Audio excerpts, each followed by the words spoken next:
जय श्री राम। शंखनाद में आपका स्वागत है। लगता है उद्धव ठाकरे के जीवन में शांति बने नहीं रह सकती।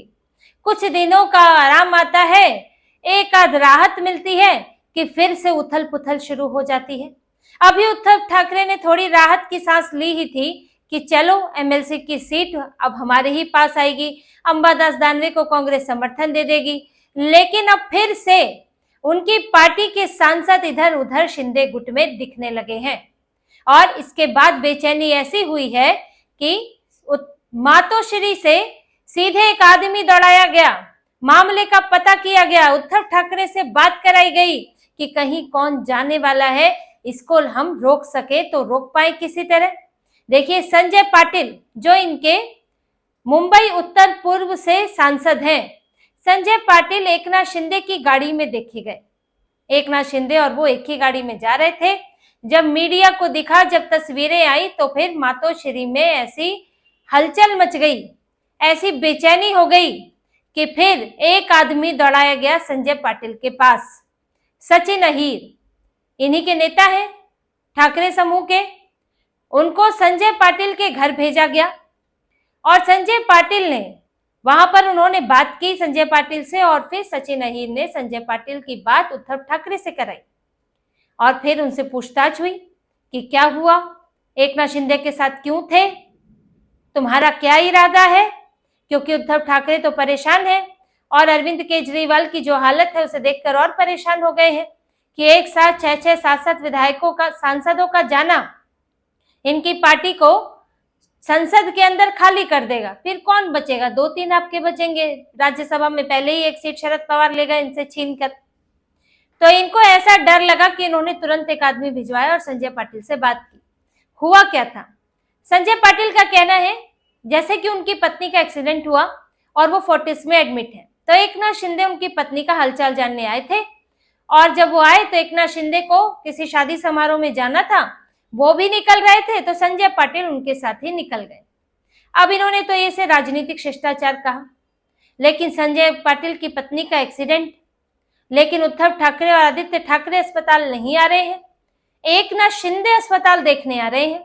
आदित्य ठाकरे इन्होंने फोन पर हालचाल लिए, उद्धव ठाकरे ने फोन पर हालचाल लिए, लेकिन एकनाथ शिंदे अस्पताल में जाकर हालचाल ले रहे हैं। वो जो कि उप मुख्यमंत्री हैं, जो शिंदे समूह के प्रमुख हैं, जो शिवसेना के इस वक्त प्रमुख हैं, वो आ रहे हैं। तो ये जो आपसी दोस्ती प्यार ये सब ऐसे ही तो नहीं है, इसके पीछे कुछ ना कुछ पक रहा है और जो पक रहा है उसी से उद्धव ठाकरे परेशान हैं। उन्हें ये नहीं पता कि कौन सा सांसद चला जाएगा, क्योंकि 9 सांसद है लोकसभा में और जैसे कि ऑपरेशन टाइगर की बात आई थी कि 6 से 7 सांसद, अब दल बदल कानून भी तो देखना है, इसके लिए 2/3 चाहिए और यहाँ पर इनके 9 सांसद हैं तो 6-7 की जरूरत पड़ेगी। अब उद्धव ठाकरे यही परेशान है कि 9 में से कौन है जो जाने वाले हैं। यहाँ तक कि अरविंद सावंत का नाम भी आ गया है कि अरविंद सावंत ने एकनाथ शिंदे की एक मीटिंग में हिस्सा लिया था। इस तरह की खबर बहुत ज्यादा चली थी पिछले कुछ दिनों में कि पुणे में एक इन्हीं की जगह है शिवसेना समूह की, वहां पर एकनाथ शिंदे ने बैठक ली जिसमें कुछ इनके सांसद आए और कुछ ऑनलाइन जुड़े, जिस पर अरविंद सावंत भड़क उठे थे कि मैं तो इस पर केस कराऊंगा जिस भी अखबार ने ये छापा है। तो यहां तक बात पहुंची है। तो उद्धव ठाकरे के जब अरविंद सावंत ही जब इधर उधर हो गए हैं, होने की स्थिति आ रही है या उनको लेकर चर्चा चल रही है, तो फिर उद्धव ठाकरे किस पर भरोसा करे कि किसके अंदर क्या चल रहा है, इसीलिए बड़े परेशान रहते हैं। अब संजय पाटिल की जो दोस्ती दिख रही है एकनाथ शिंदे के साथ, उससे परेशानी इनकी है और संजय पाटिल वो व्यक्ति हैं जो कि पहले भी कुछ बैठकों में नहीं आए हैं। जब इनकी ये उस समय की बात है, इस पिछले साल की बात है, तब बाला साहेब ठाकरे को लेकर एक कार्यक्रम था, उसमें संजय पाटिल नहीं आए। इन्होंने सांसदों की परेड निकाली, उसमें संजय पाटिल नहीं आए। तो इनकी तो पहले से ही दूरी पता चल रही है और अब जो है कुछ चीजें खुलकर सामने आने लगी हैं। वैसे ही संजय जाधव के एक बयान ने तो सभी को हैरान कर दिया। उन्होंने एक कार्यक्रम में कहा कि कुछ भी स्थायी नहीं है, आज ठाकरे के साथ है, कल कहाँ होंगे पता नहीं।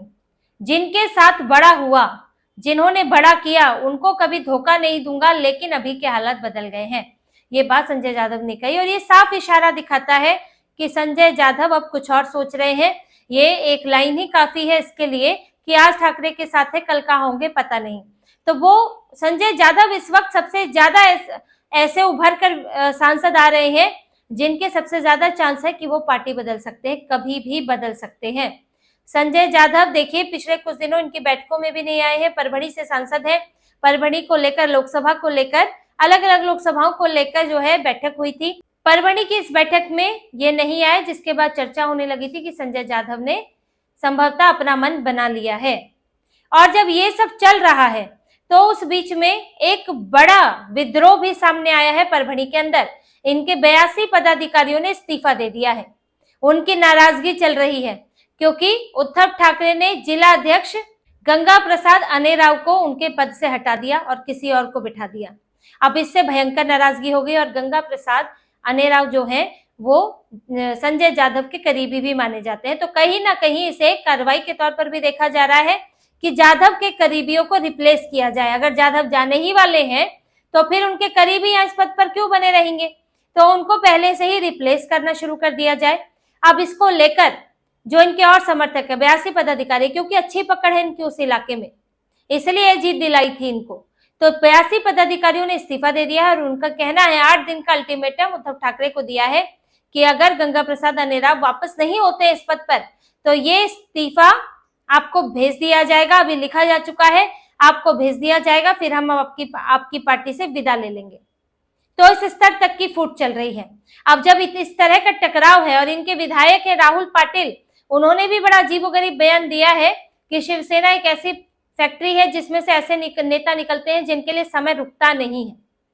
ये इशारा कर रहा है इस तरफ कि इनके नेता समय रुकता नहीं है उनके लिए, वो चलते रहते हैं चलते रहते हैं। अब चाहे उद्धव ठाकरे के साथ चले, चाहे शिंदे के साथ चले, चाहे बीजेपी के साथ चले, तो बहुत सारी चीजें हो रही है और उद्धव ठाकरे जो है इनको संभाल नहीं पा रहे हैं।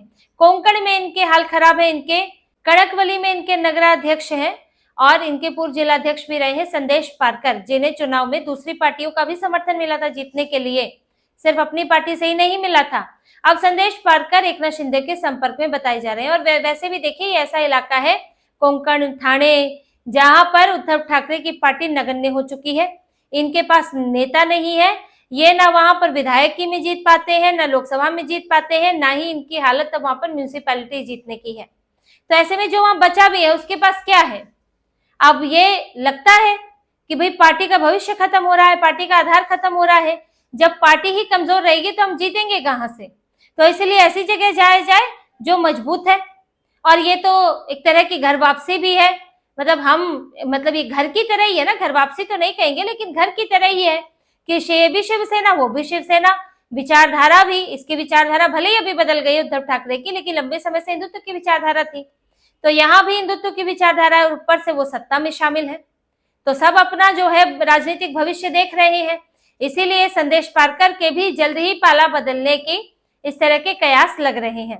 तो उद्धव ठाकरे के हाथ में कुछ नहीं रह गया है, सब जो है छोड़कर ही जा रहे हैं। कोई यहाँ पर अगर रुका है तो उसको बड़ा बड़ा पद चाहिए। अब कितने बड़े पद आप लाएंगे। उद्धव ठाकरे को तो अपनी एमएलसी सीट देनी पड़ी अंबादास दानवे को, क्योंकि वो अभी यहाँ से निकले थे विधान परिषद से, और उद्धव ठाकरे को चाहिए था कि अब इनके नेता जिस तरह से नाराज चल रहे हैं तो खुश तो रहे, उनको कुछ ना कुछ तो मिलता रहे, लेकिन अपने सांसदों को देने के लिए इनके पास कुछ नहीं है। सांसद ये भी इस बात से भी परेशान है, जो मीटिंग हुई थी उसमें सामने आया था कि हमारा तालमेल नहीं है सत्ता पक्ष के साथ, हमारे कई अब अपनी सांसद निधि से तो कुछ नहीं होता है और कुछ चीजों के लिए क्लियरेंस भी चाहिए होती है, अनुमति भी चाहिए होती है। तो हमारे जब सत्ता पक्ष के साथ संबंध खराब ही रहेंगे तो हम कैसे उनके पास जाकर आउट ऑफ द वे कुछ करने के लिए कहेंगे।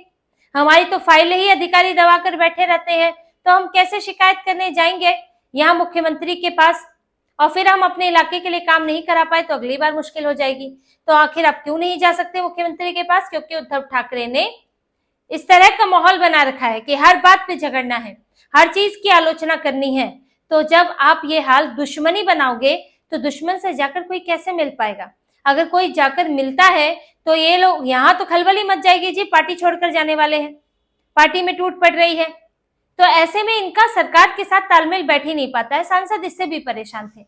और फिर जो इनकी तुष्टीकरण की राजनीति है, कब तक करते रहेंगे। परभणी में इसका नुकसान हो रहा है क्योंकि इनके मेयर बनते ही, इनका एक मुस्लिम मेयर बना, रातों रात जो है हनुमान जी का मंदिर तोड़ दिया गया।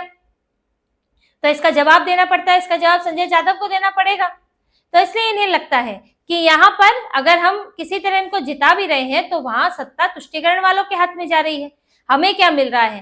तो यही सब उधेड़-बुन चल रही है। और सांसद जो है, बीजेपी ने अभी अभी एक पार्टी का काम किया है और हो सकता है इसमें थोड़ा समय लगे, क्योंकि बैक टू बैक आप करेंगे तो आपकी बदनामी भी होती है, जबकि ये कोई ऐसी चीज है नहीं। ये सांसद आना चाहते तो हमने ले लिया, लेकिन फिर भी कुछ एक बात छवि की भी होती है, तो समय लग सकता है। अभी हो सकता है कि 6-7 एकजुट ना हुए हो, लेकिन 2 तो नाम साफ तौर पर सामने आ रहे हैं, संजय पाटिल और संजय जाधव, और इसमें और सांसदों के नाम आगे जुड़ सकते हैं। और उद्धव ठाकरे मातोश्री से फोन मिलाते ही रह जाएंगे, लेकिन कुछ होने वाला है नहीं।